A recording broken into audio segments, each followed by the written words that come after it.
കടന്നു വന്നിരിക്കുന്ന ഏവർക്കും, അതുപോലെ തന്നെ ഓൺലൈനിൽ ഞങ്ങളെ വാച്ച് ചെയ്യുന്ന ഏവർക്കും കർത്താവായ യേശു ക്രിസ്തുവിൻ്റെ നിസ്തുല്യ നാമത്തിലുള്ള സ്നേഹവന്ദനത്തെ അറിയിക്കുന്നു. നമ്മൾ പാടിയതുപോലെ കർത്താവിൻ്റെ വരവിന് വേണ്ടി നമ്മളെ ഒരുക്കുവാനാണ് എല്ലാ വചന സ്റ്റഡികളും പഠനങ്ങളും എല്ലാം നമ്മളെ സഹായിക്കുന്നത്.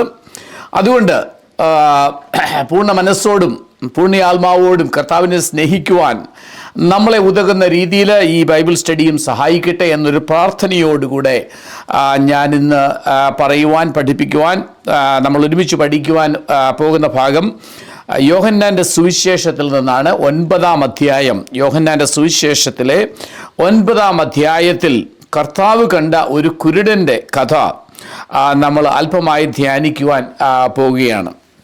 അപ്പോൾ ഞാൻ അതിൻ്റെ ആദ്യത്തെ വാക്യം ഞാനൊന്ന് വായിക്കുന്നു.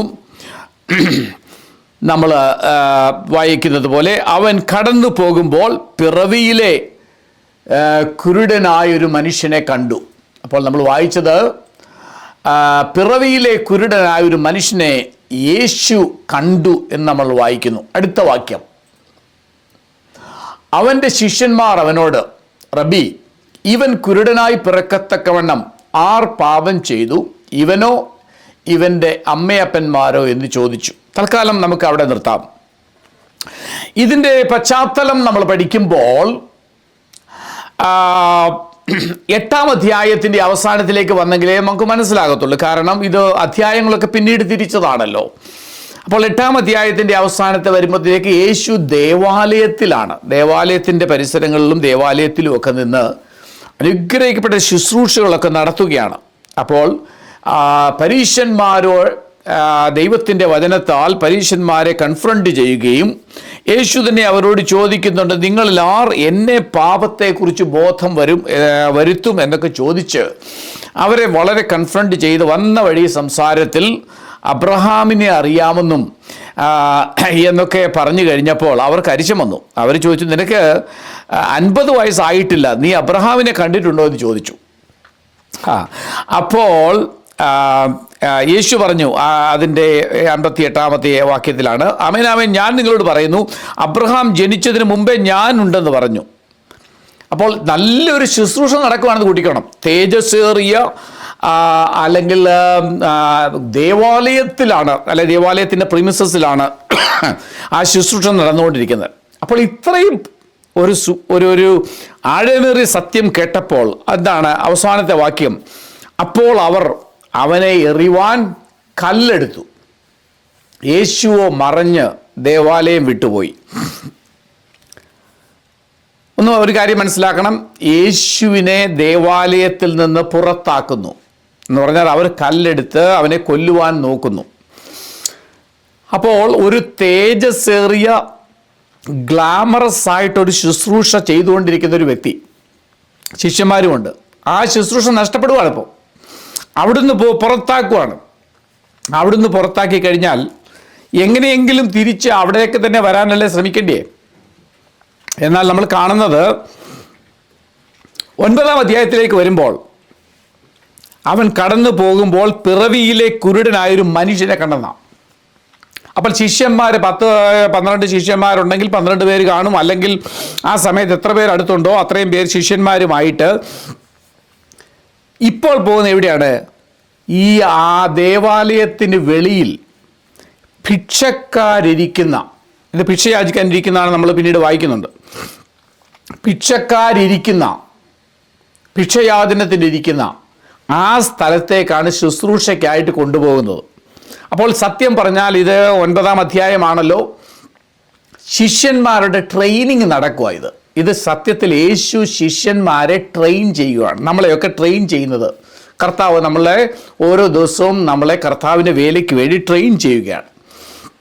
അപ്പോൾ ഈ ട്രെയിനിങ് നടക്കുകയാണ്. അപ്പോൾ എന്ത് ചെയ്തു? അവർക്കൊരു കാര്യം മനസ്സിലായി.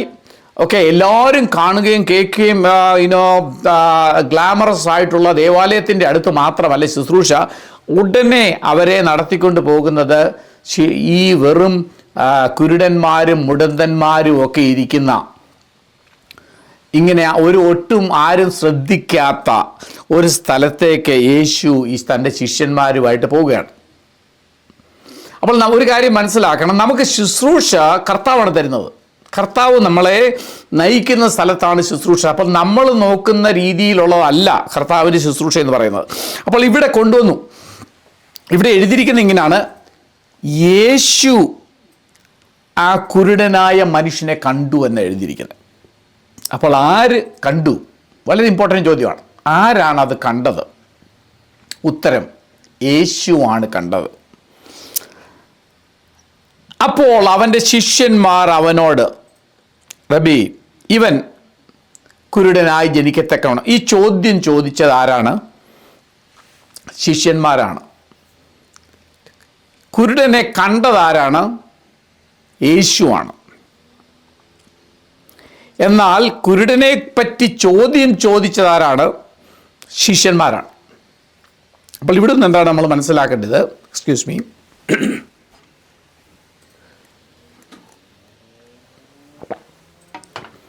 ഇവിടെ നമ്മൾ മനസ്സിലാക്കേണ്ട ഒരു വലിയ കാര്യം,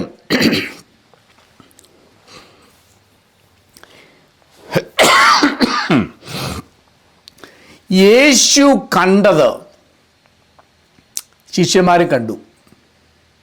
യേശു എന്ത് കണ്ടോ അത് ശിഷ്യന്മാരും കണ്ടു. അപ്പോൾ ഒരു ശിഷ്യൻ്റെ, യഥാർത്ഥ യേശു ക്രിസ്തുവിൻ്റെ ശിഷ്യൻ്റെ ഒരു ക്വാളിറ്റി എന്ന് പറയുന്നത്, യേശു ക്രിസ്തു കണ്ടത് കാണുവാനുള്ളൊരു കണ്ണുള്ളവരായിരിക്കണം. ഇവിടെ എഴുതിയിട്ടുണ്ട്, യേശുവാണ് ഈ കുരുടനെ കണ്ടത്. പക്ഷെ ചോദ്യം ചോദിക്കുന്നത് യേശു അല്ല, ചോദ്യം ചോദിക്കുന്നത് ശിഷ്യന്മാരാണ്. അപ്പോൾ യേശു കണ്ടതിനെ ശിഷ്യന്മാർ കണ്ടു. അപ്പോൾ നമുക്ക് ഈ ദിവസങ്ങൾ ഒരു പ്രാർത്ഥന പ്രാർത്ഥിക്കണം. കർത്താവേ, അങ്ങ് ഞങ്ങളെ കൊണ്ടുപോകുന്ന വഴിയിൽ അങ്ങ് കാണാൻ ആഗ്രഹിക്കുന്നതിനെ കാണുവാൻ ഞങ്ങളുടെ കണ്ണുകളെ തുറക്കണമേ. അതുകൊണ്ടാണ് ശിഷ്യന്മാരാണ് ഈ ചോദ്യം ചോദിക്കുന്നത്. എന്താണ് ഈ പാപത്തിൻ്റെ വിഷയമൊക്കെ ചോദിക്കുന്നത്? ശിഷ്യന്മാർ ഇതൊരു തിയോളജിക്കൽ ഡിസ്കഷനിലേക്ക് കൊണ്ടുവരുവാണ്. അതാണ് അവരൊരു കൺക്ലൂഷൻ നടത്തി. ശിഷ്യന്മാർക്ക് ഒരു കൺക്ലൂഷൻ ഓൾറെഡി ഉണ്ട്. എന്താണ്? പാപമാണ് ഇവന് കാരണം, പാപം കാരണമാണ് ഇവൻ ഇങ്ങനെ ജനിച്ചിരിക്കുന്നത്. വേറൊരു കാര്യം മനസ്സിലാക്കണം, ഇവൻ ജന്മന അല്ലെങ്കിൽ കുരുടനായി പിറന്നവനാണെന്ന് ശിഷ്യന്മാർ കൺക്ലൂഡ് ചെയ്തു. അതെങ്ങനെ മനസ്സിലായത്? അന്ന് നമ്മുടെ നാട്ടിലൊക്കെ കുരുടന്മാർ വെക്കുന്ന കണ്ണാടിയൊന്നും വെച്ചിട്ടല്ലോ നടക്കുന്നത്, കറുത്ത കണ്ണാടിയൊന്നുമല്ല. കണ്ണിലേക്ക് നോക്കിക്കഴിയുമ്പോൾ അറിയാം ഏതെങ്കിലും അസുഖം വന്ന് കാഴ്ച നഷ്ടപ്പെട്ട വ്യക്തിയാണോ അതോ ജന്മനാ കുരുടനാണോ എന്നുള്ള ഒരാളെ കാണുമ്പോൾ അവർക്ക് മനസ്സിലായി. അപ്പോൾ അത്രയ്ക്കും സൂക്ഷിച്ചവർ നോക്കി. ദൈവമക്കളെ, യേശു കണ്ടതിനെ വളരെ ശ്രദ്ധിച്ച് കാണുന്നവരാണ് ശിഷ്യന്മാർ. അതിൻ്റെ ശിഷ്യന്മാർ തന്നെ പറയുന്നത്, യേശുവല്ല പറഞ്ഞത്, ഇവൻ കുരുടനായി പിറക്കത്തക്കവണ്ണം. അതാണ് ഇവിടെ എഴുതിയിരിക്കുന്നത്. അപ്പോൾ നമ്മൾ ഒരു കാര്യം മനസ്സിലാക്കണം, യേശു കണ്ടതിനെ അതിൻ്റെ ആ ഉള്ളതുപോലെ കാണുവാൻ ഈ നാളുകൾ നമ്മുടെ ഏറ്റവും വലിയ കുഴപ്പം എന്താ ചോദിച്ചാൽ, നമ്മൾ ഒത്തിരി ബിസി ആയിരിക്കുന്നതുകൊണ്ട് യേശു കണ്ടതിനെ കാണാനൊന്നും നമുക്ക് നേരമില്ല. യേശു ഒരിക്കൽ സമരിയക്കാരി സ്ത്രീയുടെ കഥ പറയുന്ന യോഹന്നാന്റെ സുവിശേഷം 4-ാം അധ്യായത്തിൽ നമുക്കറിയാം, യേശു ഒരു സുഖാർ എന്ന പട്ടണത്തിലെ ആ പട്ടണത്തിലുള്ള വ്യക്തികളെ യേശു മനസ്സിൽ കണ്ടു. യേശു കണ്ടു. എന്നാൽ ശിഷ്യന്മാർക്ക് അവരെ കാണാൻ ഒത്തില്ല. അതുകൊണ്ട് യേശു അവരോട് പറഞ്ഞു, നിങ്ങൾ തല ഉയർത്തി നോക്കുവീൻ. അപ്പോൾ നമ്മൾ കാണേണ്ട വിധം ഈ ദിവസങ്ങളിൽ കാണണമെങ്കിൽ ഈ കുരുടന് കാണാനൊക്കത്തില്ല. അത് കുഴപ്പമില്ല. എന്നാൽ നമ്മൾ കുരുടരല്ലല്ലോ, കർത്താവിൻ്റെ അടുത്ത് വന്നപ്പോൾ നമുക്ക് കാഴ്ചയുള്ളവരല്ലേ. അപ്പോൾ നമ്മൾ എന്തൊക്കെയോ കാണാതെ പോയാൽ, അപ്പോൾ ഈ ശിഷ്യന്മാർ ചോദ്യം ചോദിച്ചത് കൊണ്ട് അവിടെ എന്ത് സംഭവിച്ചു? അവിടെ പല കുരുടന്മാരുണ്ടായിരുന്നു, അവിടെ പല മുടന്തന്മാരുണ്ടായിരുന്നു. എന്നാൽ യേശുവിന് ടച്ച് ചെയ്യാൻ തോന്നിയത് ഈ കുരുടനെ സംബന്ധിച്ചാണ്. ഈ കുരുടനെ യേശു നോക്കിക്കൊണ്ടിരുന്നപ്പോൾ ഇതാ ശിഷ്യന്മാരും അവനെ തന്നെ നോക്കുന്നു. അവനെക്കുറിച്ച് യേശുവിനോട് ചോദിക്കുന്നു. അപ്പോൾ ഞാൻ ആദ്യം പറഞ്ഞു, ഒരു യഥാർത്ഥ യേശുവിൻ്റെ ശിഷ്യൻ യേശു കാണുന്നത് എവിടെ പോയാലും, ഏത് സ്ഥലത്ത് വേണേ പൊക്കോ, എവിടെ കൊണ്ടുപോകും. ഗ്ലാമറസ് ആയിരിക്കുന്ന ദേവാലയത്തിലെ വിഷയമല്ല നമ്മൾ പറയുന്നത്. ആർക്കും വേണ്ടാത്ത ഏതോ ഗ്രാമത്തിലെ വിഷയമാണെങ്കിലും, ആർക്കും വേണ്ടാത്ത ഭിക്ഷാടകൻ മാത്രം ഇരിക്കുന്ന സ്ഥലത്തായിരുന്നാലും യേശുവിന് ചിലത് കാണാനുണ്ട്. അപ്പം യേശു കണ്ടത് കാണുന്നവരാണ് യഥാർത്ഥ ശിഷ്യൻ. മാത്രമല്ല യേശുവിനോട് ആ ആ കുരുടനെ കുറിച്ച് സംസാരിക്കുന്നവനാണ് യഥാർത്ഥ ശിഷ്യൻ. അതല്ലേ സത്യത്തിൽ മധ്യസ്ഥത എന്ന് പറയുന്നത്. ആ കുരുടനെ പറ്റി ഇന്ന് വരെ ആരും സംസാരിച്ചിട്ടില്ല. എന്നാൽ ആ കുരുടനെ പറ്റി അറ്റ്ലീസ്റ്റ് യേശുവിനോട് ചോദിക്കുകയാണ്, ഇവൻ്റെ പാപം, ഇവൻ ഇങ്ങനെയൊക്കെ ഉണ്ടാകാനുള്ള കാരണം എന്താണ്. അവരുടെ ആഴത്തിൽ നമ്മൾ നോക്കിയാൽ, അവരുടെ നിഷ്കളങ്കതയിൽ നമ്മൾ നോക്കിയാൽ, അവരുടെ ആഗ്രഹം ഇവൻ എന്തെങ്കിലും കർത്താവ് ചെയ്തു കൊടുക്കണമെന്ന് തന്നെ ആയിരിക്കാം. കാനായിലെ കല്യാണത്തിന് മറിയ അവിടെ വിഷയങ്ങളൊക്കെ കണ്ടപ്പോൾ യേശുവിനോടൊന്ന് പറഞ്ഞത് സത്യത്തിൽ എന്താണ്, യേശു അവിടെ എന്തെങ്കിലും അവർക്ക് ചെയ്തു കൊടുക്കണമെന്നാണ് പറഞ്ഞത്. അതുകൊണ്ട് കർത്താവ് പറഞ്ഞ എൻ്റെ സമയമായില്ല എന്നൊക്കെ പറഞ്ഞിട്ട് പിന്നീട് ചെയ്തു കൊടുത്തത്. അപ്പോൾ ഇവിടെ എന്താണ്, യഥാർത്ഥ യേശുവിൻ്റെ ശിഷ്യന്മാരും മറ്റ് ചിലരുടെ സഹതാപം, ലോകക്കാരെല്ലാവരും സഹതാപം പറയും, വേണമെങ്കിൽ കുറച്ച് പൈസ തൊട്ടുകളൊക്കെ ഇട്ട് കൊടുക്കും, അത്രയും മാത്രമേ അവർ ചെയ്യത്തുള്ളൂ. എന്നാൽ യഥാർത്ഥ യേശുവിൻ്റെ ശിഷ്യന്മാർ ഒരു മിനിറ്റ് അവിടെ നിന്നിട്ട് ഇതെല്ലാം കണ്ട് മനസ്സിലാക്കി, എൻ്റെ കർത്താവ് എന്നെ ഇവിടെ കൊണ്ടുവന്നത് ഇത് കാണാൻ വേണ്ടിയാണല്ലോ എൻ്റെ യേശുവേ, ഇതെന്താണ് ഇതിൻ്റെ കാരണം. അപ്പോൾ മറ്റുള്ളവരുടെ കാഴ്ചയില്ലായ്മയെ കാഴ്ചയുള്ള ഞാൻ കർത്താവിനോട് പറയുവാൻ ബാധ്യസ്ഥയുള്ളവരാണ്. നമ്മുടെ ചുറ്റുപാടും കാഴ്ചയില്ലാത്തവർ, ഞാൻ പറഞ്ഞത് ആത്മീയമായി കാഴ്ചയില്ലാത്തവർ. കർത്താവ് ഈ ചാപ്റ്റർ കൺക്ലൂഡ് ചെയ്യുന്നത് സ്പിരിച്വലി ബ്ലൈൻഡും ഫിസിക്കലി ബ്ലൈൻഡും തമ്മിലുള്ള വ്യത്യാസത്തിലാണ് ഈ ചാപ്റ്റർ അവസാനിപ്പിക്കുന്നത്. എന്ന് പറഞ്ഞാൽ ആത്മീയമായി കാഴ്ചയില്ലാതിരിക്കുന്ന, ആത്മീയമായി കാഴ്ചയില്ലാതെ നമ്മുടെ ചുറ്റുപാടുമായിരിക്കുന്ന ചിലരെയൊക്കെ നമ്മൾ കാണാറുണ്ട്. പക്ഷേ അവരെ കർത്താവ് കണ്ടവരാണെന്ന് നമ്മൾ വിശ്വസിക്കുന്നില്ല. അങ്ങനെ വിശ്വസിച്ചിരുന്നെങ്കിൽ നമ്മൾ കർത്താവിനോട് പറയുമായിരുന്നു, കർത്താവേ, എൻ്റെ ഈ സഹോദരി അല്ലെങ്കിൽ ഞാൻ അറിയുന്ന ഇന്ന വ്യക്തി, കർത്താവേ, അദ്ദേഹത്തിൻ്റെ ഭാവി എന്തായിത്തീരും, അദ്ദേഹത്തിന് കണ്ണ് കാണാനായിട്ട് തൻ്റെ പിറവിയിലെ കുരുടൻ എന്ന് പറഞ്ഞ സത്യമാണ്. ഈ പിറവിയിലെ ബോൺ ബ്ലൈൻഡ് എന്ന് പറയുന്ന സത്യത്തിൽ നമുക്കെല്ലാം ബാധകമാണ്. അത് അവിടെ യേശുവിനെ കാണാത്തിടത്തോളം കാലം എല്ലാവരും ആത്മീയമായി പിറവിയിലെ കുരുടന്മാർ തന്നെയാണ്, സംശയമൊന്നുമില്ല കാര്യത്തിന്. എന്നാൽ അതിന് വ്യത്യാസം വരാൻ കഴിവുള്ളവനോട് യേശുവിൻ്റെ തന്നെ മിശിഹായിക ക്ലെയിംസ് എന്നാണ് പറയുന്നത്, മെസ്സാനിക് ക്ലെയിംസ്, അതിലൊന്നാണ് കുരുടന്മാർക്ക് കാഴ്ച കൊടുക്കുന്നു എന്നുള്ളത്. അപ്പോൾ ആ നിലയിലേക്ക് വരുമ്പോഴത്തേന് ഇത് താൻ മിശിഹായാണെന്ന് പ്രൂവ് ചെയ്യുന്ന ചില ഫാക്ടറും കൂടിയാണ് ഇവിടെ നടക്കുന്നത്, ഈ 9-ാം അധ്യായത്തിൽ ഇവിടെ നടക്കുന്നത്. അപ്പോൾ മറ്റുള്ളവരുടെ ആവശ്യങ്ങളെ നമ്മുടെ ആവശ്യമായിട്ട് മാറുന്നില്ലെങ്കിൽ നമുക്കതിനെക്കുറിച്ച് ഒരു വേദനയുമില്ല. കാഷ്വലായിട്ട് എത്രയോ പേര് ഇവനെ കണ്ടിട്ടുണ്ട്, കാഷ്വലായിട്ട് ഇവന് പൈസ കൊടുത്തവരുണ്ട്. എന്നാൽ കർത്താവ് ആഗ്രഹിക്കുന്ന, കർത്താവിൻ്റെ ശിഷ്യന്മാരെ എവിടെയെങ്കിലും ആക്കിയിട്ടുണ്ടെങ്കിൽ അത് കർത്താവ് കൊണ്ടുവന്നതാണ്. നമ്മളൊക്കെ ചുമ്മാതെ വെറുതെ ആക്സിഡൻ്റലി വന്നു കയറിയതല്ല. അവിടെ ഇവിടെയൊക്കെ എന്നെ കേൾക്കുന്നവരെ, ഓൺലൈനിൽ കേൾക്കുന്നവരാണെങ്കിലും കാണുന്നവരാണെങ്കിലും ഒരു കാര്യം ഞാൻ പറയാൻ ആഗ്രഹിക്കുന്നത്, നമ്മൾ എവിടെ ആയിരിക്കുന്നു ആ സാഹചര്യം കർത്താവ് നമ്മളെ കൊണ്ടുവന്നതാണ്. അതാണ് ഈ ശിഷ്യന്മാരുമായിട്ട് യേശുവാണ് അവരെ കൊണ്ടുവന്നത്, ആ സ്ഥലത്തേക്ക് അവരെ കൊണ്ടുവന്നത്, അവിടെ കുരുടൻ ഇരിക്കുന്നത് കാണുന്നത്. അപ്പോൾ നമുക്ക് അല്പസമയം ഈ തിരക്കുള്ള ജീവിതത്തിൽ നമുക്കത് ചിന്തിക്കണം. ചിലരൊക്കെ ദൈവം ചിലരുടെയൊക്കെ വിചാരങ്ങൾ, ചിലരെക്കുറിച്ചൊക്കെ നമുക്ക് ചില ആലോചനകളൊക്കെ ദൈവം മനസ്സിൽ തരും. ഇന്നാരെക്കുറിച്ച്, നാട്ടിലുള്ള ഒരാളാണ്, അല്ല ഇന്നടത്ത് എൻ്റെ അടുത്ത് താമസിക്കുന്ന ഒരു വ്യക്തിയാണ്, അവരെക്കുറിച്ചൊക്കെ വിചാരങ്ങൾ വരുമ്പോൾ ഒരു മിനിറ്റ് നമ്മൾ അവർക്ക് വേണ്ടി, കർത്താവേ, അവരുടെ കണ്ണൊന്ന് തുറക്കാനായിട്ട് അങ്ങക്ക് എന്തെങ്കിലും ചെയ്യാൻ പറ്റുമോ? തീർച്ചയായിട്ടും പറ്റും. അത് നമ്മുടെ ഭാഗത്തു നിന്ന് നമ്മളത് റെക്കമെൻഡേഷനായിട്ട് പറയണം. കണ്ടത് യേശുവാണ്, സത്യമായിട്ടും കണ്ടത് യേശുവാണ്.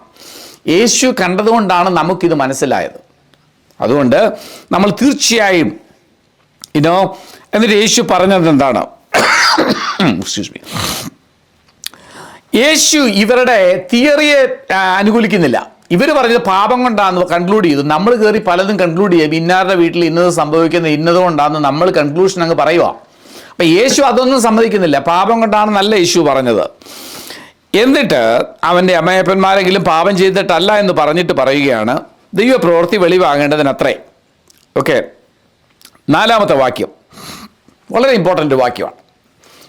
എന്നെ അയച്ചവൻ്റെ പ്രവൃത്തി പകൽ ഉള്ളിടത്തോളം നാം ചെയ്യേണ്ടതാകുന്നു.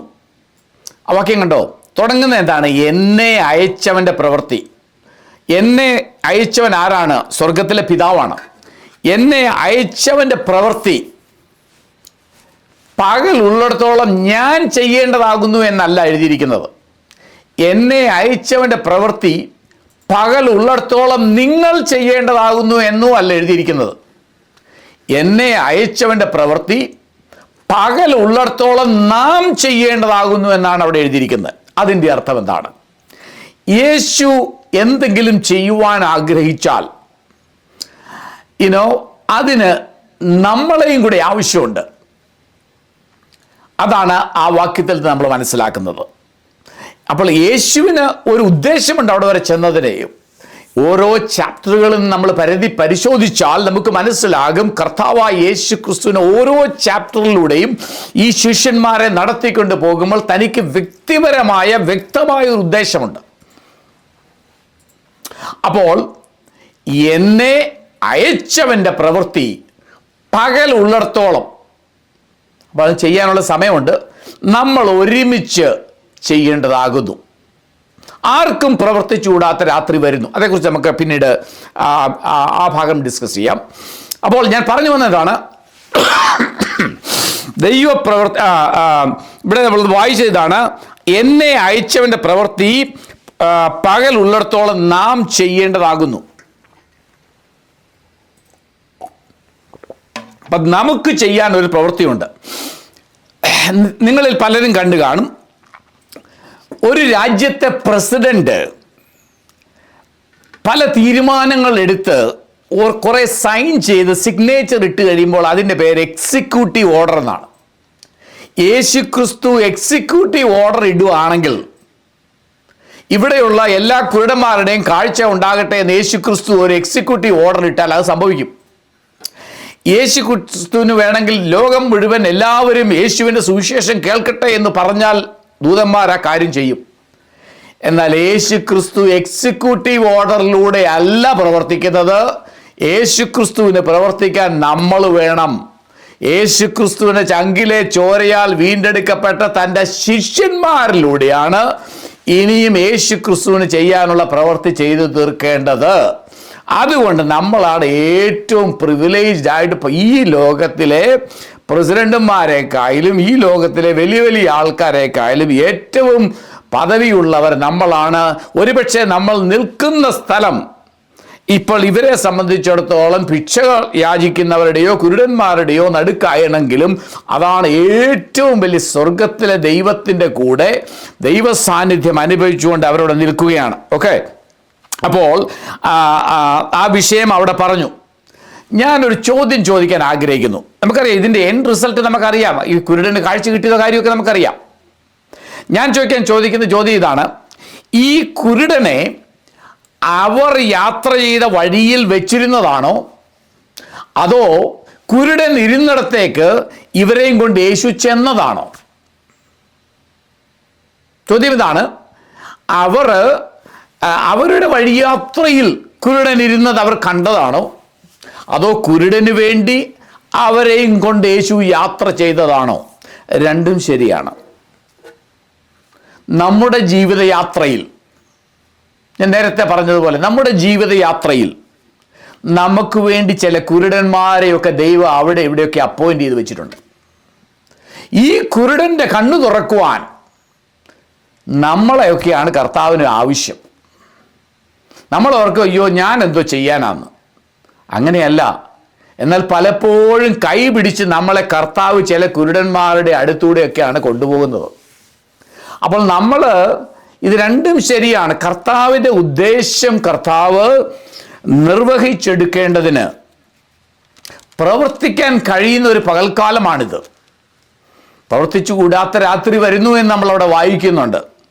അപ്പോൾ കർത്താവ് ലോകത്തിൽ വെളിച്ചമാണ്. ഇവന് കണ്ണു കാണാൻ മേല. ഇവൻ ഇതുവരെ കർത്താവ് ഉണ്ടാക്കിയിരിക്കുന്ന ലോകത്തിലെ വെളിച്ചത്തെയോ വീട്ടിലുള്ളവരെയോ ആരെയും കണ്ടിട്ടില്ല. അപ്പോൾ ഈ ഗുരുവിൻ്റെ അല്ലെങ്കിൽ ആഗ്രഹം തൻ്റെ ശിഷ്യന്മാരിത് മനസ്സിലാക്കണം. നമുക്ക് ലഭിച്ചിരിക്കുന്ന ഈ വെളിച്ചം, ഞാൻ ലോകത്തിൻ്റെ വെളിച്ചമാകുന്നു, അത് നിങ്ങളാകുന്നു എന്നൊക്കെ പറയുമ്പോൾ നമുക്ക് ലഭിച്ചിരിക്കുന്ന ഈ വെളിച്ചത്തിൻ്റെ വില നമുക്കറിയത്തില്ല. ഈ കുരുടനെ കണ്ടപ്പോഴാണ് മനസ്സിലായത്, അയ്യോ, ഇവൻ ഒരു കാലത്തും ഈ ദൈവം സൃഷ്ടിച്ച സൂര്യനെയോ ഈ പ്രകാശത്തെയോ അവൻ്റെ അപ്പനമ്മമാരെയോ അവൻ ആരെയും കണ്ടിട്ടില്ലല്ലോ എന്ന് മനസ്സിലാക്കിയത്. ദൈവമക്കളെ, മറ്റുള്ള ചിലരെയൊക്കെ കാണുമ്പോൾ, ആത്മീയമായി അന്ധതയിലുള്ള ചിലരെയൊക്കെ കാണുമ്പോൾ, അവരെക്കുറിച്ച് കേൾക്കുമ്പോൾ നമുക്കൊരു ആത്മഭാരമുണ്ടാകണം.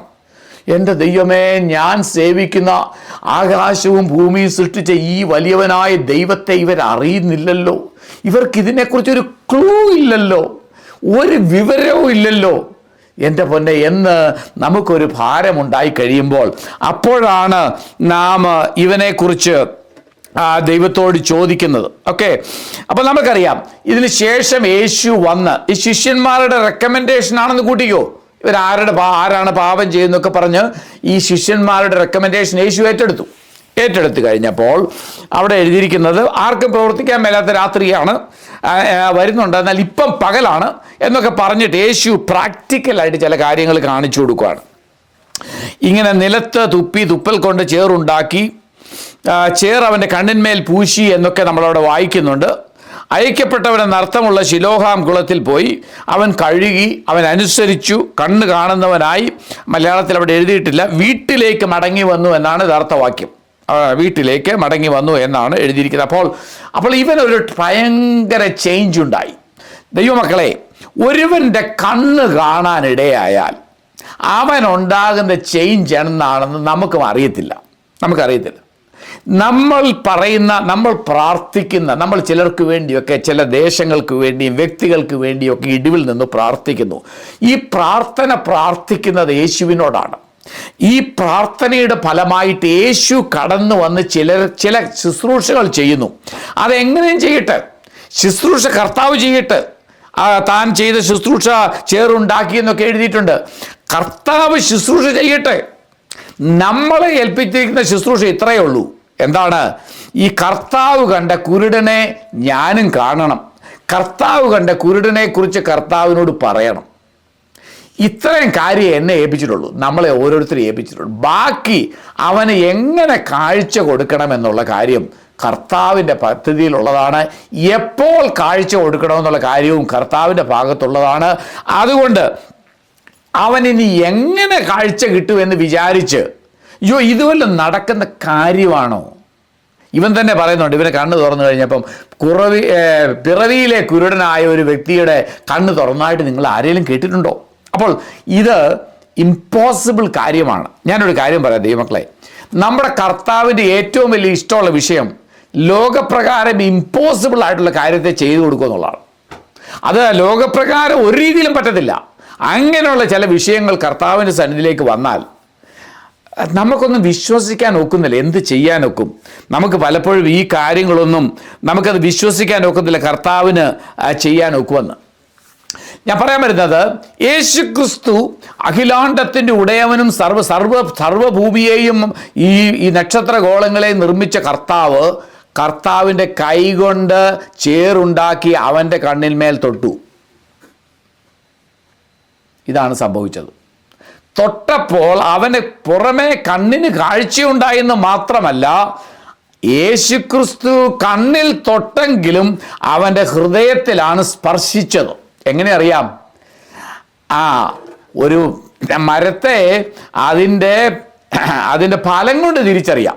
തുടർന്നുള്ള അവൻ്റെ സംഭാഷണങ്ങളും അവൻ്റെ വികാരങ്ങളും വിചാരങ്ങളും അവൻ്റെ ഇടപെടലുകളും ഒക്കെ കാണുമ്പോൾ അറിയാം യേശു തൊട്ടത് സത്യത്തിൽ കണ്ണിലല്ല, യേശു തൊട്ടത് അവൻ്റെ ഹൃദയത്തിലാണ്. ദൈവമക്കളെ, ഒരു ചെറിയ വാക്യമായിരിക്കാം നമ്മൾ ഒരാൾക്ക് കൊടുക്കുന്നത്, ഒരു ചെറിയ ആശ്വാസം. യേശു ക്രിസ്തുവിന് ഇങ്ങനെയൊക്കെ ചെയ്യാൻ പറ്റും, അല്ലെ യേശു നിങ്ങളുടെ വിഷയത്തിന് പരിഹാരം തരുമെന്ന് ഒരു നല്ല വാക്ക് പറയാൻ അത് ഇന്ത്യൻ കടയിൽ പോകുമ്പോഴാണെങ്കിലും, അത് അല്ലെങ്കിൽ എവിടെയെങ്കിലും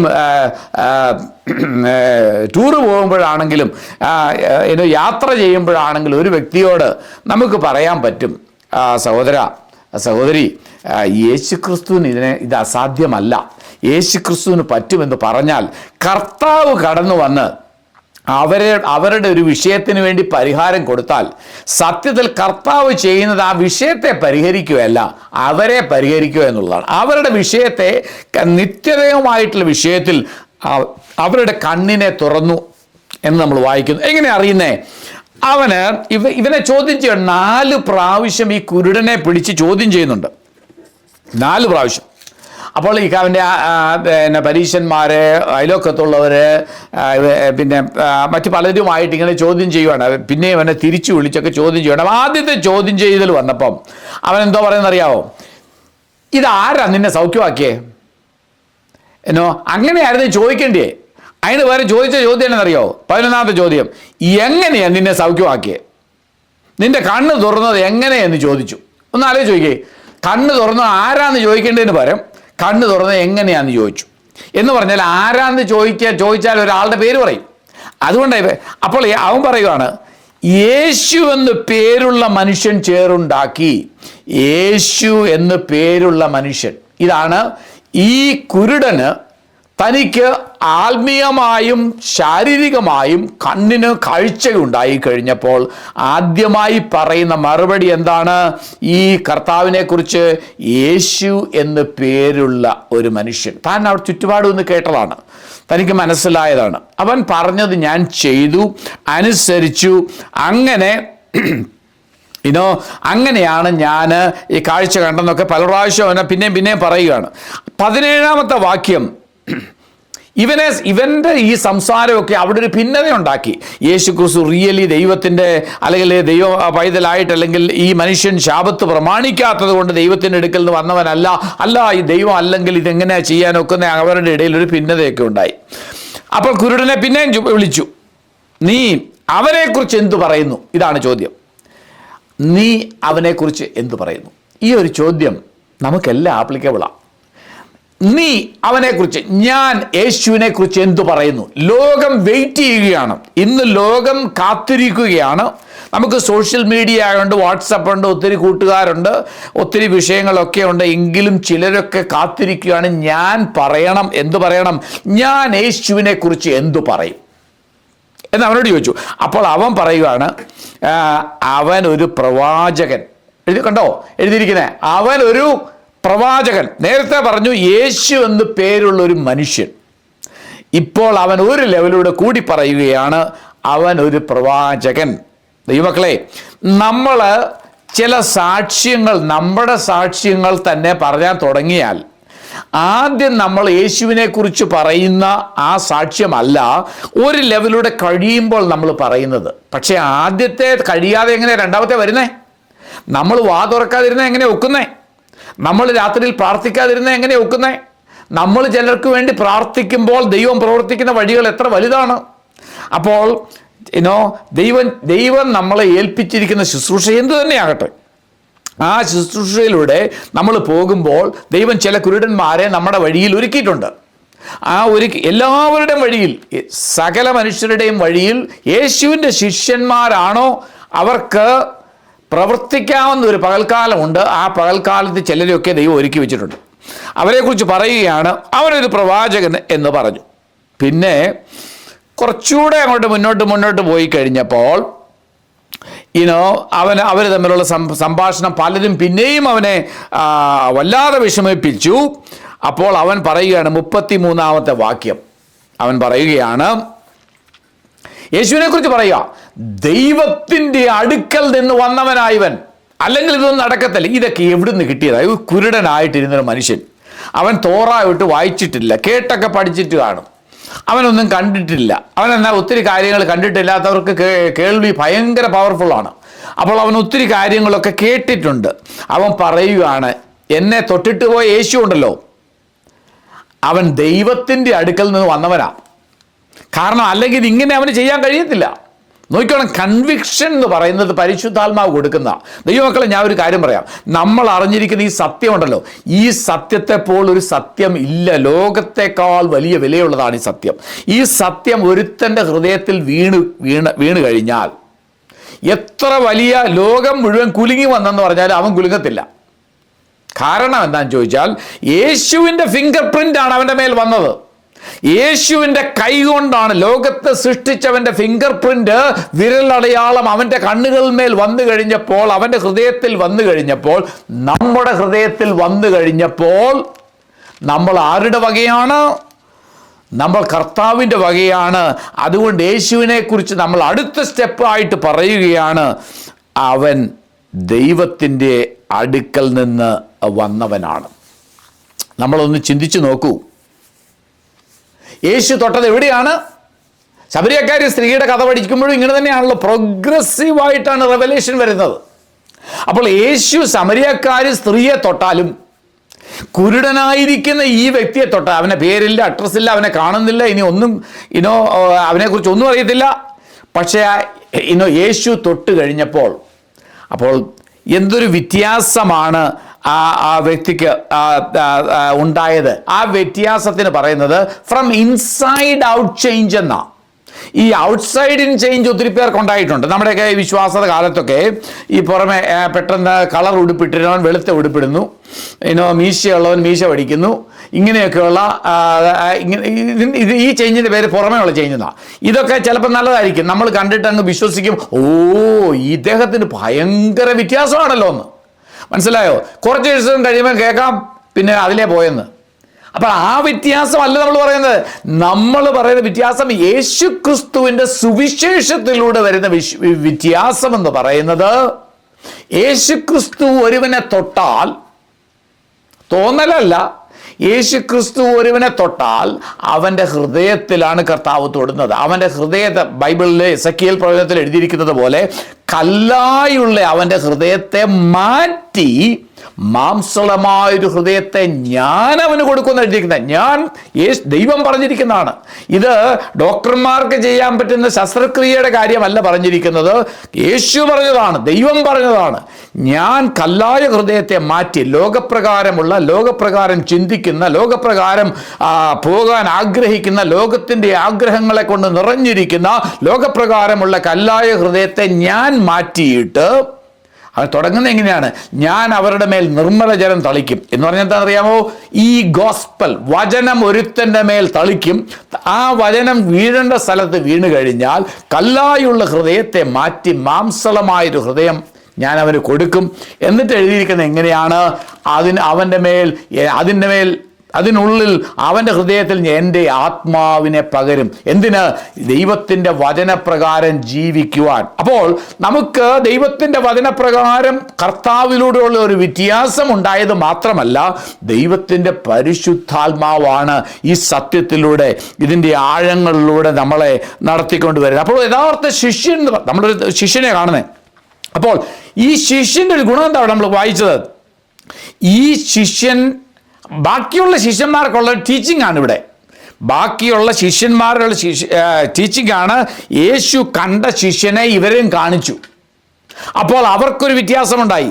അവരാണ് ഈ ഇനിഷ്യേറ്റീവ് എടുക്കുന്നത്. യേശു ക്രിസ്തുവാണ് പ്രവൃത്തി ചെയ്യുന്നത്. ഇനി ഒരു ഇമ്പോർട്ടൻ്റ് വേർഡ്, ഈ കുരുടന് കണ്ണ് തുറന്നു കഴിഞ്ഞപ്പോൾ ഇവനെ ചുറ്റും തിരിഞ്ഞു നിന്ന് അങ്ങ് കുറ്റപ്പെടുത്താൻ തുടങ്ങി.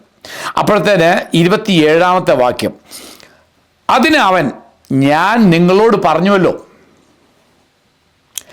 നിങ്ങൾ ശ്രദ്ധിച്ചില്ല, വീണ്ടും കേൾപ്പാൻ ഇച്ഛിക്കുന്നത് എന്ത്? അടുത്ത വളരെ ഇമ്പോർട്ടൻ്റ്, നിങ്ങൾക്കും അവൻ്റെ ശിഷ്യന്മാരാകുവാൻ മനസ്സുണ്ടോ എന്ന് ചോദിച്ചു.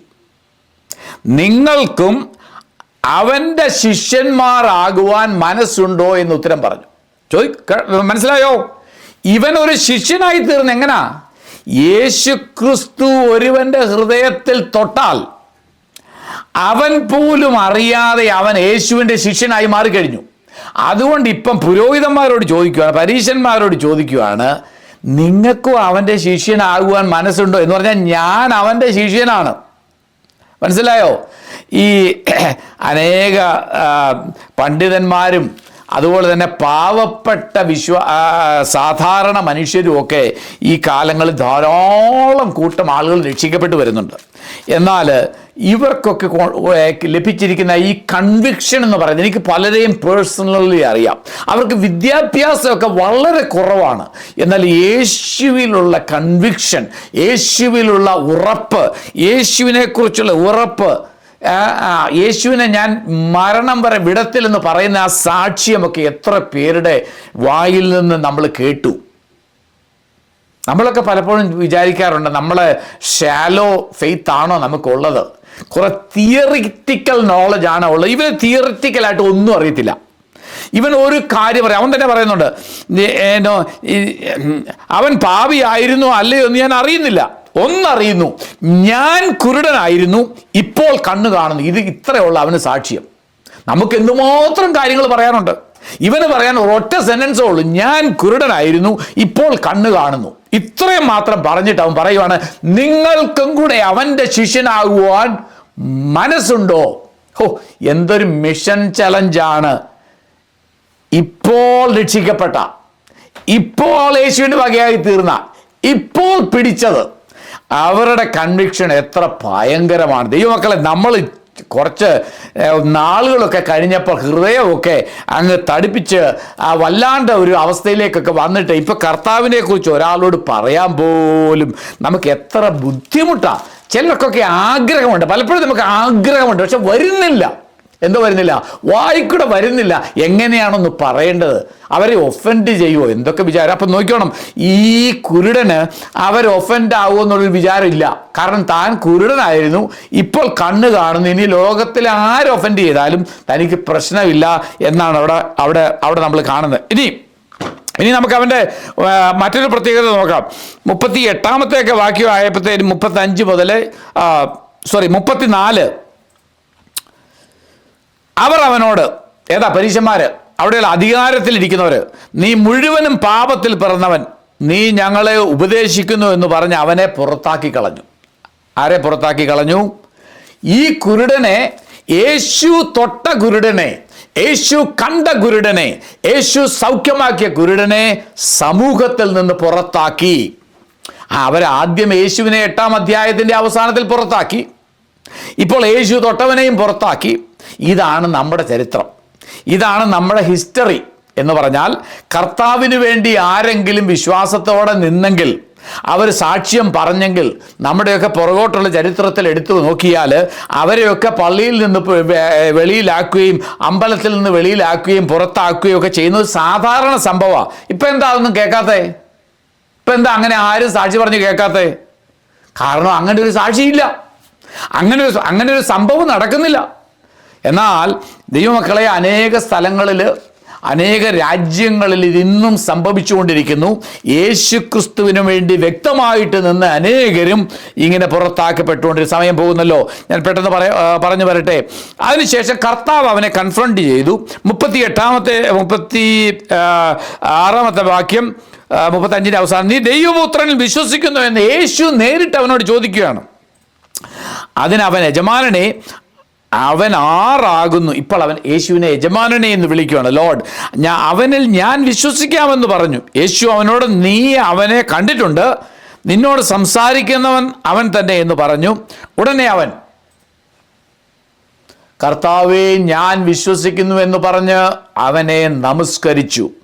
ദൈവമക്കളെ, യഥാർത്ഥ ശിഷ്യൻ കർത്താവിൻ്റെ മുമ്പാകെ ഈഗോ അല്ല, ഒന്നുമില്ലാതെ കമന്നു വീണ് കർത്താവിൻ്റെ പാദപീഠത്തിൽ നമസ്കരിക്കുന്നവനാണ് യഥാർത്ഥ യേശു കണ്ടവൻ, യേശു തൊട്ടവൻ, യേശു വ്യത്യാസം വരുത്തിയ ഏത് വ്യക്തികളും യേശുവിൻ്റെ മുമ്പാകെ യേശുവിനെ നമസ്കരിക്കുന്നവരാണ്. എന്തുകൊണ്ടാണ് പഞ്ചാബിലെ ഉണർവിനെ കുറിച്ച് ലോകം സംസാരിക്കുന്നത്? എന്തുകൊണ്ടാണ് കഷ്ടതയിലും പ്രയാസങ്ങളും ജയിലിലെ അനുഭവങ്ങളും ഉണ്ടെങ്കിലും UP-യിലെ ക്രിസ്ത്യാനികളെക്കുറിച്ച് ഇന്ന് അഭിമാനത്തോടെ പറയുന്നത്? എന്തുകൊണ്ടാണ് അണ്ടർഗ്രൗണ്ട് സഭകളിൽ സ്വാതന്ത്ര്യമില്ലാതെ അണ്ടർഗ്രൗണ്ട് സഭകളിലും ഗുഹകളിലും വനങ്ങളിലും മാത്രം ആരാധിക്കുന്ന ചൈനീസ് ക്രിസ്ത്യൻസിനെ കുറിച്ച് അഭിമാനത്തോടെ പറയുന്നത്? എന്തുകൊണ്ടാണ് എല്ലാ വർഷവും അനേകരെ കൊല്ലപ്പെടുന്ന നൈജീരിയയിലെ ക്രിസ്ത്യാനികളെ കുറിച്ച് അഭിമാനത്തോടെ പറയുന്നത്? അവർ കർത്താവിനെ 100% കൺവിക്ഷനോടുകൂടെ വിശ്വസിക്കുക മാത്രമല്ല, യേശുവിനെ ആരുടെ മുമ്പിൽ വെച്ചും ആരും നോക്കി ഉണ്ടെങ്കിലും ഇല്ലെങ്കിലും യേശുവിനെ നമസ്കരിക്കുന്നവരാണ്, യേശുവിനെ ആരാധിക്കുന്നവരാണ്.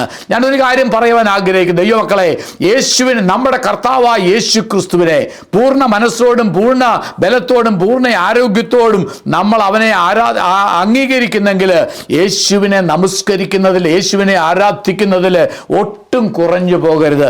അതാണ് നമ്മുടെ ഐഡന്റിറ്റി എന്ന് പറയുന്നത്. നമ്മുടെ ആരാധന പോലെ ഒരു ആരാധനയുണ്ടോ? നമ്മുടെ ആരാധന ഒരു ഗാന ശുശ്രൂഷയൊന്നും അല്ലല്ലോ. നമ്മുടെ ആരാധന ഹൃദയത്തിൽ ഉയരുന്ന ദൈവിക സ്തുതി സ്തോത്രങ്ങളല്ലേ? സ്തോത്രം. അതാണ് നമ്മളെ മുന്നോട്ട് നയിക്കുക. നമ്മുടെ എനർജി എന്ന് പറയുന്നത്, നമ്മുടെ എൻജിൻ എന്ന് പറയുന്നത് നമ്മൾ കർത്താവിനെ ആരാധിക്കുന്നു. അത് കൺവിക്ഷനോടുകൂടിയാണ് നമ്മൾ കർത്താവിനെ ആരാധിക്കുന്നത്. അപ്പോൾ അങ്ങനെ ആരാധിച്ചവനെ യേശു അംഗീകരിച്ചു. യേശു അവനെ നിർത്തിക്കൊണ്ട് അവിടെയുള്ളവരോട് പറയുകയാണ്, നിങ്ങളുടെ കണ്ണ് കാണുന്നെന്ന് നിങ്ങൾ പറയുന്നത് കഷ്ടമാണ്. നിങ്ങളാണ് ആക്ച്വലി കുരുടര്. ഈ കുരുടനെ പോലെ നിങ്ങളുടെ കണ്ണ് തുറന്നിരുന്നെങ്കിൽ എന്ന് പറഞ്ഞ് നിങ്ങളുടെ പാപം നിങ്ങൾ അങ്ങനെ ഞങ്ങൾ കാണുന്നു എന്ന് നിങ്ങൾ പറയുന്നത് കൊണ്ട് നിങ്ങളുടെ പാപം നിൽക്കുന്നു എന്ന് പറഞ്ഞു. ദൈവമക്കളെ, എന്തൊരു ഭാഗ്യമുള്ളവരാണ് നമ്മൾ. ഇതുപോലെ ഭാഗ്യമുള്ളവരുണ്ടോ യേശുവിനാൽ ടച്ച് ചെയ്യപ്പെടുവാൻ? അപ്പോൾ ഞാനൊരു കാര്യം ചോദിച്ചോട്ടെ, ഈ കുരുടനെ കുറിച്ച് പിന്നീട് നമ്മൾ കാണുന്നില്ല. ഇവന്റെ പേരെന്തോ? ഈ കുരുടന്റെ പേരെന്തോണെന്ന് ആർക്കെങ്കിലും പറയാമോ? ഞാൻ പറയാം. എനിക്ക് കുരുടനെ അറിയാം. ഈ കുരുടന്റെ പേരും എനിക്കറിയാം. ഈ കുരുടന്റെ പേര് എൻ്റെ പേരാ. ഈ കുരുടന്റെ പേര് നിങ്ങളുടെ ഓരോരുത്തരുടെയും പേരാ. നിങ്ങളും ഞാനും ഒക്കെ ഒരു ദിവസം ഈ കുരുടനായി എവിടെയോ ഇരുന്ന സമയത്ത്, അത് നാട്ടിലാകട്ടെ, ബോംബെയിലാകട്ടെ, ഗൾഫിലാകട്ടെ, അമേരിക്കയിലാകട്ടെ, പാരമ്പര്യത്തിൻ്റെ പിടിയും പറഞ്ഞുകൊണ്ട് കുരുടനായിട്ട് യാതൊരു ഇടത്തും വലത്തും അറിയാതെ ഇരുന്ന സമയത്ത് യേശു തൻ്റെ ശിഷ്യന്മാരുമായിട്ട് കടന്നു വന്നു. ഞാൻ ഒരു കമ്മ്യൂണിസ്റ്റ് പ്രസ്ഥാനത്തിൽ ഇൻക്വിലാബ് സിന്ദാബാദ് വിളിച്ചുകൊണ്ട് നടന്ന സമയത്ത് ഒരു കോട്ടയത്തുള്ള തിരുനക്കര മൈതാനത്തിലൂടെ കടന്നു വന്ന ഞാൻ വലിയ പാർട്ടിയുടെ ആളാന്നൊക്കെ വിചാരിച്ചിരുന്ന സമയത്ത് കടന്നു വന്നപ്പോൾ അവിടെ നടന്നൊരു സുവിശേഷ യോഗത്തിൽ, യേശു അറേഞ്ച് ചെയ്ത സുവിശേഷ യോഗത്തിൽ, യേശുവിൻ്റെ ശിഷ്യന്മാർ, അവിടെയുള്ള ചർച്ചിലൊക്കെയുള്ള കുറേ സഹോദരന്മാരെല്ലാം കൂടി അറേഞ്ച് ചെയ്ത യേശുവിൻ്റെ ശിഷ്യന്മാർ അറേഞ്ച് ചെയ്ത മീറ്റിങ്ങിൽ വെച്ച് യേശു ക്രിസ്തുവിൻ്റെ സുവിശേഷം കേട്ടപ്പോൾ കർത്താവ് എൻ്റെ ഹൃദയത്തെ തൊട്ടു. അന്ന് തൊട്ടതുകൊണ്ടാണ് എനിക്ക് വ്യത്യാസമുണ്ടായത്. ഞാൻ പറഞ്ഞതെന്താണെന്ന് മനസ്സിലായോ? നമ്മൾ ഓരോരുത്തരുമായിരുന്നു യേശു കണ്ട ഈ കുരുട്. അത് മറന്നു പോകരുത്. അതുകൊണ്ടാണ് നമ്മളുടെ ബാധ്യസ്ഥതയാണ് നിങ്ങൾക്കും ഇവൻ്റെ ശിഷ്യനാകുവാൻ മനസ്സുണ്ടോ എന്ന് മറ്റുള്ളവരോട് ചോദിക്കേണ്ടത്. നമ്മുടെ പ്രായം എന്തു തന്നെയാകട്ടെ, നമ്മുടെ അവസ്ഥ എന്തു തന്നെയാകട്ടെ, ഇതൊന്നും വിഷയമല്ല. നമുക്ക് മറ്റുള്ളവരും കൂടെ ഈ യേശുവിൻ്റെ ശിഷ്യനാകണമെന്നുള്ള വിചാരവും അതിനുവേണ്ടിയുള്ള ആത്മഭാരവും ഉണ്ടെങ്കിൽ ഈ ദിവസങ്ങളിൽ ദൈവം അതിനുള്ള വഴികൾ പിന്നെയും തുറന്നു തരും. ചിലരൊക്കെ ഈ യേശുവിൻ്റെ ശിഷ്യനായി തീരുവാൻ ആഗ്രഹിക്കുന്നു. അതിനുവേണ്ടി നമ്മളെ രക്ഷിച്ച ദൈവം നമ്മളിത് അനുഭവിച്ചില്ലായിരുന്നെങ്കിൽ ആ സ്ഥലത്ത് തന്നെ ഒരുപാട് കുരുടന്മാരിരിപ്പുണ്ടായിരുന്നു. നമ്മുടെ തിരുവല്ലായിൽ, അല്ലെങ്കിൽ പായിപ്പാട്ട്, അല്ലെങ്കിൽ ബോംബെയിൽ എത്രമാത്രം മനുഷ്യരുണ്ടായിരുന്നു. എന്നിട്ട് എന്തുകൊണ്ട് ഈ കുരുടൻ്റെ അടുത്ത് യേശു വന്നു? അതിന് ഉത്തരം എനിക്കില്ല. ഈ കുരുടൻ, ഞാനാകുന്ന കുരുടനെ